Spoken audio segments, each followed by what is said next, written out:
Kumpleto na po ba yung kwento? Kayo pong magkwento kung ano po yung nangyaring insidente na kinasasangkutan ng isang Korean national. Was it really just a matter of being hubad o naked inside his vehicle? Yun lang po ba ang kanyang violation?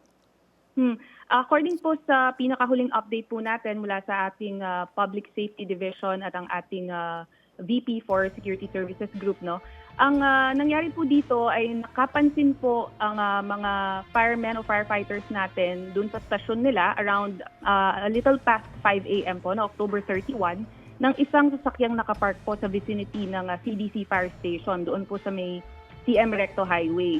Ngayon po, nung tinignan po kung sino ito o anong ginagawa ng sasakyang ito doon, nakita po, no, bukas naman po ang pinakalikod po nung driver, yung passenger seat, bukas ang window. So nakita nga po na may hubot-hubad na lalaki po inside the parked car. Kaya naman po, nai-report po kaagad sa command center natin sa CDC.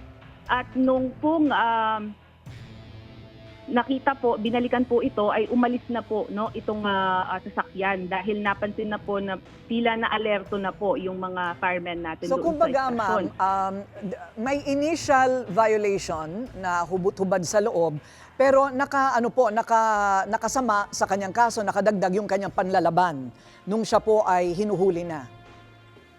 Yes, Ms. Corina, kasi dahil po noong minomonitor po, no, nung umalis siya, na-alerto po ang ating mga security guards, yung mga roving security guards po natin, nakita po siya na pumunta doon sa may isang casino po dyan sa Clark. At yun nga po ay muntik pa pong nasagasaan itong isa nating guard na nakamotorsiklo. At siya po ay hinabol po, nakipaghabulan po sa ating mga guard at parang pa-exit na po siya sa may friendship gate ng Clark.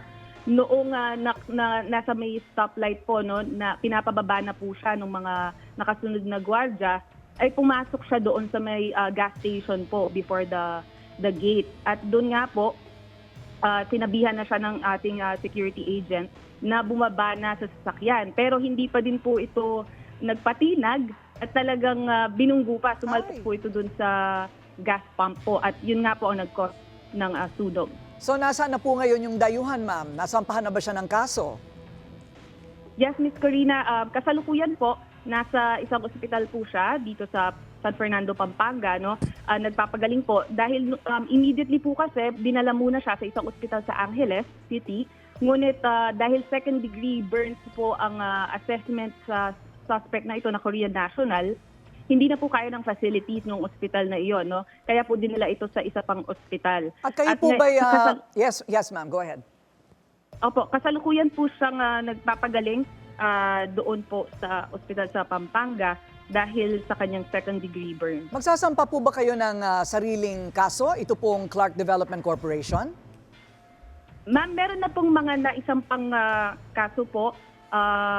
May grave scandal, malicious mischief, resistance and disobedience, reckless imprudence resulting in damage to property. Din po naman yung isinampa naman po nitong may-ari ng gas station, no, na may estimang 50 million pesos ang damages. Wow, okay. Maraming salamat po sa impormasyon. Clark Development Corporation Director Nicolette Henson.